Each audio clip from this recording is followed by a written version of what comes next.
And me personally, I'm pretty hype on this Felipe guy. He's got the dog in him. He wants to go out there and take your head off. And he'll talk to you while he's in the octagon. So, what do you think about this one? I'm not sold on him as far as I'd say. I'm hype about him, but I do think he's a more well-rounded fighter in this fight. Justin Tafa is coming in, and he's been one of those guys who's actually been on pay-per-views and only has a 4-1 record at this point now. So actually, on his first pay-per-view, I believe he was 3-0. So that's pretty crazy.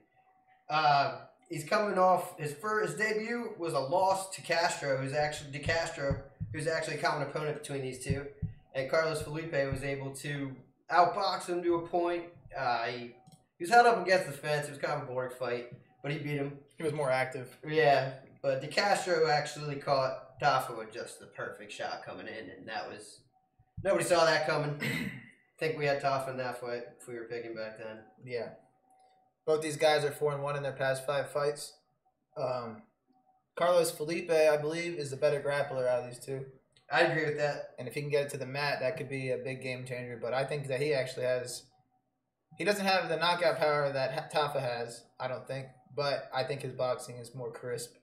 As long as he doesn't get hit by that big punch, I think Felipe wins this fight. They're both very good boxers, and I do think it'll come down to if Felipe can control the octagon, which he didn't do up against the fence, so it's going to have to be on the ground. And for Justin Tafa, everybody knows it's just close that distance and land that shot. That could be one. And I think Felipe has a conditioning advantage in this fight as well. I'm not confident on this pick, but I'm also going with Carlos Felipe. All right, good.